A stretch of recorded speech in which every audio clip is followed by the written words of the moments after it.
বাবার মৃত্যুর পর 1 বছর কেটে গেছে। শোকের ছায়া কাটতে না কাটতেই শুরু হলো সম্পত্তির ভাগ নিয়ে 3 ভাইয়ের মধ্যে চাপা টানাপোড়া।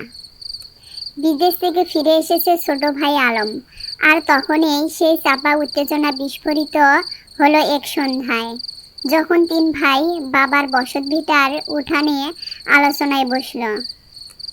তোরা দুজন বস, বাবার সম্পত্তি যা আছে তাই হিসাব তো তোদের জানা। আজ একটা চূড়ান্ত কথা হোক, বাবার হাতের তৈরি এই ভিটে আর কিছু ফসলি জমি, তাতে আমার অংশই সবচেয়ে বেশি। সেটা তোরা মানিস তো? কেন মানব না বড়দা? আইন অনুযায়ী তো তিনজনেই সমান অংশীদার। তবে হ্যাঁ, তুমি বাবার জীবনদশায় সবচেয়ে বেশি সেবা করেছো, তাই বলে আমাদের বঞ্চিত করতে পারো না। বাবার মুখে তো কোনোদিনই শুনিনি যে তোমার অংশ সবচেয়ে বেশি। ঠিক বলেছো মেজদা, আমি বিদেশে ছিলাম ঠিকই, কিন্তু প্রতি মাসে টাকা পাঠিয়েছি। বাবার চিকিৎসার খরচ, মায়ের শেষ কার্যের খরচ সব আমি দিয়েছিলাম।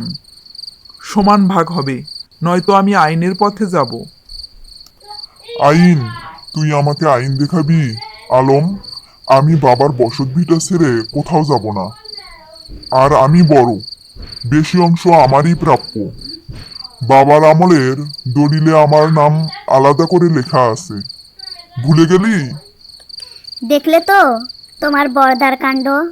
বিদেশ থেকে ফিরে এসে ছোকরা কি সাহস দেখাচ্ছে। তোমরা দুজনে মিলে কথা না বললে রফিকদা সব গিলে খাবে। বর্দা, এসব পুরনো দলিলের দোহাই দিও না। বাবার সম্পত্তি মানেই সবার। আর বসতভিটা ভাঙলে তোমাকে নতুন করে ঘর তুলতে হবে। আমরা চাই সমান ভাগ। আর পুরনো দলিলের কি আছে তা মোড়লকে দেখাও। পুরনো দলিল? কোন দলিল? যে দলিল তুমি বাবার অসুস্থতার সুযোগ নিয়ে সই করিয়ে নিয়েছিলে। আমাকে বোকা ভেবো না রফিক ভাই, আমি সব জানি। থাম, একদম চুপ, মুখের উপর কথা বলিস না। তুই বিদেশ থেকে টাকা পাঠিয়েছিস তো কি হয়েছে? আমি তো জীবনের সবটাই দিয়েছি এই মাটিকে। তোদের সঙ্গে কোনো কথা নেই, আমার অংশ আমি নেবই। তোরা যা খুশি কর। এই রফিকদা, কি করছো তুমি? আলোচনা না করে ঝগড়া শুরু করলে। তোমার এই অত্যাচার আর সহ্য করব না। ভালোই ভালোই যদি মিটমাট না হয়, তাহলে গ্রামে সালিশি ডাকতে বাধ্য হব। মোড়লকে দিয়ে ন্যায্য বিচার করবই। মোড়ল সালিস? সাহস কত! দেখবো কোন মোড়ল আসে তোদের পক্ষ নিতে। তোরা দুজন মিলে আমাকে জব্দ করতে চাস, তাই না? যা দূর হ। সেই দিনে সেই ঝগড়া যেন দাবানলের মতো ছড়িয়ে পড়ল গ্রামে। 3 ভাইয়ের রক্ত সম্পর্ক ছিঁড়ে খান খান হলো। প্রতিবেশীরাও ভয়ে মুখ খুলতে সাহস পেল না। পরিস্থিতি এমন দাঁড়ালো যে গ্রামে শান্তি শৃঙ্খলা ফিরিয়ে আনতে মোড়লের হস্তক্ষেপ অপরিহার্য হয়ে উঠল। পরের দিন সকালে শফিক আর আলম, গ্রামের প্রবীণতম এবং সবচেয়ে সম্মানিত ব্যক্তি হাফেজ মৌলানার বাড়িতে গেলেন। সঙ্গে সাক্ষী ছিলেন মজিদ।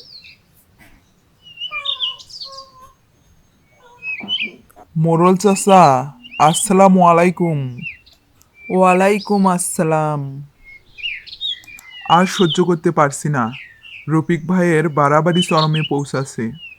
আমাদের বাবার সম্পত্তিতে ন্যায্য অংশ তিনি দিতে চাইছেন না, উল্টো আমাদের ওপর চড়াও হচ্ছেন। মোড়ল সাহেব, আপনি আমাদের শেষ ভরসা। ভাই ভাইয়ে রক্তারক্তি কাণ্ড ঘটার আগে আপনি একটা ব্যবস্থা করুন। বসতভিটার চারপাশে কাঁটাতারের বেড়া দিতে চেয়েছেন রফিকদা। সব শুনেছি বাবা, তোমাদের এই ঝগড়ার কথা এখন গোটা গ্রামে। খুব দুঃখজনক, তোমরা এক মায়ের পেটের ভাই। শোনো, আমি আজই রফিককে ডেকে পাঠাচ্ছি। আজ রাত 8টায় আমাদের উঠানে সালিশি বসবে। গ্রামের গণ্যমান্য ব্যক্তিরাও থাকবে। মজিদ, তুমি রফিককে গিয়ে খবরটা দাও। জি মোরল সাহেব, আমি এক্ষুনি যাচ্ছি। তবে রফিক ভাই খুবই রেগে আছেন। যদি যদি কিছু বলেন। যাও, নির্ভয়ে যাও, বলো মোরল সাহেব ডেকেছেন, না এলে তার বিচার হবে না। যাও। মোরলের নির্দেশে গেল রফিকের কাছে। প্রথমে সে অস্বীকার করলেও গ্রামের প্রথা আর মোরলের প্রতি শ্রদ্ধার কারণে অনিচ্ছা সত্ত্বেও সালিশিতে আসতে বাধ্য হলো। সালিশি বসলো। একদিকে রফিক, চোখে একরোখা জেদ, অন্যদিকে শফিক আর আলম প্রত্যাশার দৃষ্টিতে মোরলের দিকে তাকিয়ে। মাঝখানে হাফিজ, মোরল হাতে লাঠি। রফিক, শফিক, আলম, তোমরা তিন ভাই, তোমাদের বাবার সব সম্পত্তি। কেন এই ঝগড়া? তোমরা কি ভুলে গেছো তোমাদের বাবা কত কষ্ট করে এই জমি তৈরি করেছিল? রফিক, তুমি তো বড়, তুমি কেন মেজো আর ছোট ভাইকে তাদের অধিকার থেকে বঞ্চিত করতে চাও? মোরল সাহেব, আমি তাদের বঞ্চিত করতে চাই না, কিন্তু আমি বড় ছেলে, বাবার সব কাজ আমি করেছি। আর বাবার একটি পুরনো উইল ছিল, সেখানে বলা আছে বসত ভিটার বড় অংশ আমারই প্রাপ্য। মিথ্যা কথা মোরল সাহেব, বাবার কোনো উইল ছিল না। এটা একটা সাজানো দলিল। রফিক ভাই জোর করে। থামো। রফিক, সেই দলিল কোথায়? আনো, আমরা দেখব। আর আলম, তোমার কাছে কি প্রমাণ আছে যে সেটা জাল?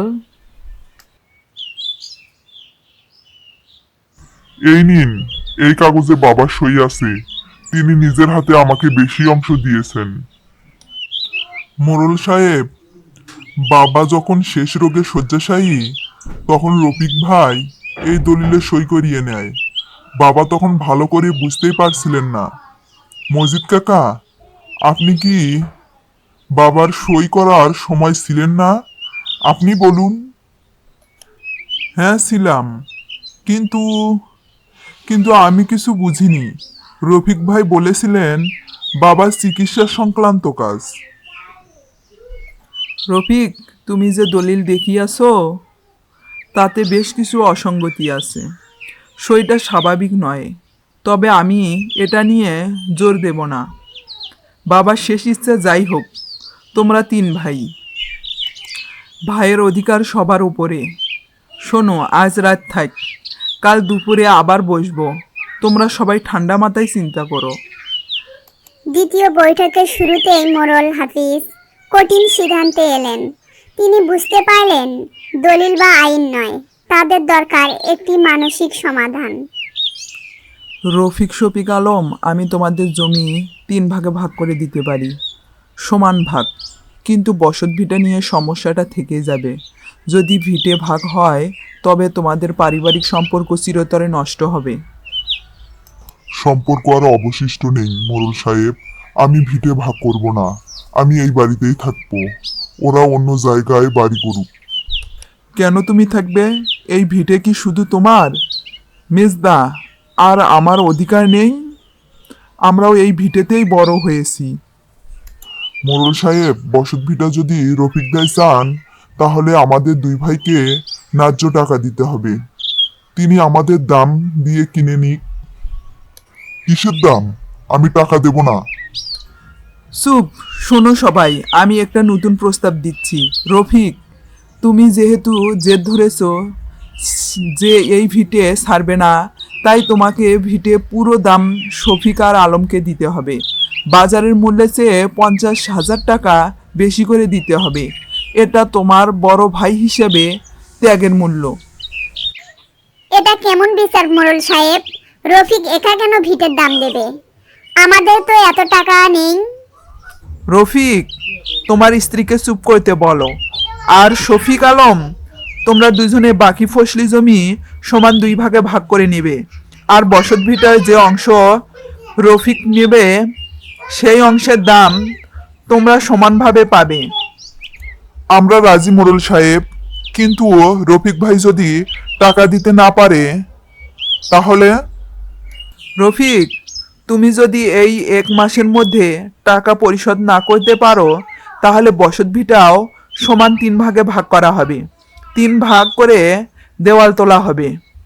তাতে যদি তোমার পুরনো ঘর ভেঙে যায় তাতেও আমার কিছু করার নেই। তোমার হাতে 1 মাস সময়। ঠিক আছে, আমি রাজি।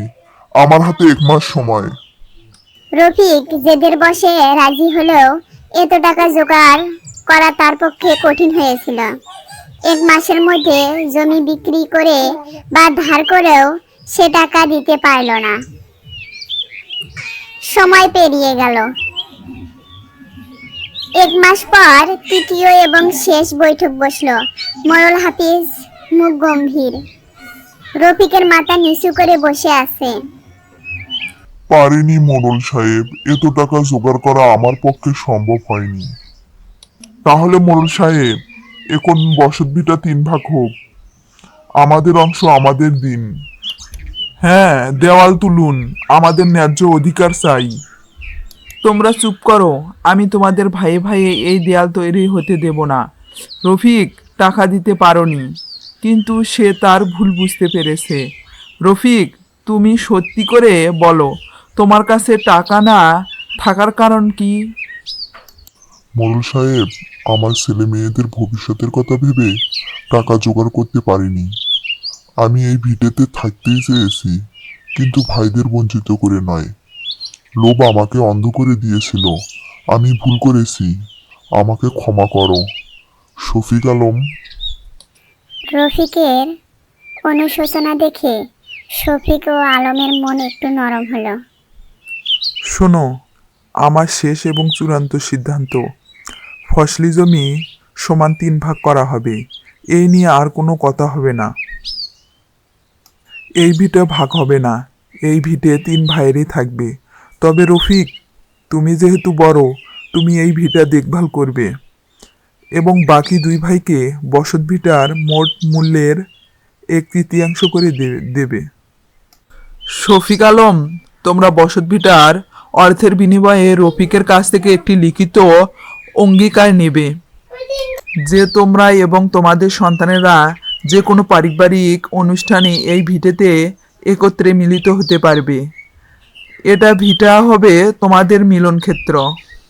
মোড়ল সাহেব, আপনার সিদ্ধান্তই আমাদের শিরোধার্য। আপনার কথাই মানব। রক্তারক্তি হওয়ার থেকে এটাই অনেক ভালো। আমরা রাজি। আমিও রাজি। আমি ভিটের দাম দেব, আর এই ভিটেতে আর কোনো ঝগড়া হবে না। মোড়ল সাহেব, আপনি আমাদের চোখ খুলে দিলেন। ভাইয়ের থেকে টাকা নেওয়া এটা আমার জন্য কত কষ্টের। সেদিন 3 ভাই একে অপরের হাত ধরল।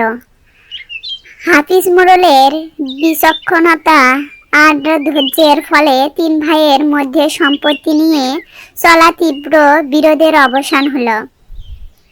বসতভিটা ভাগ হলো না, কিন্তু ভাগ হয়ে গেল তাদের সম্পত্তি।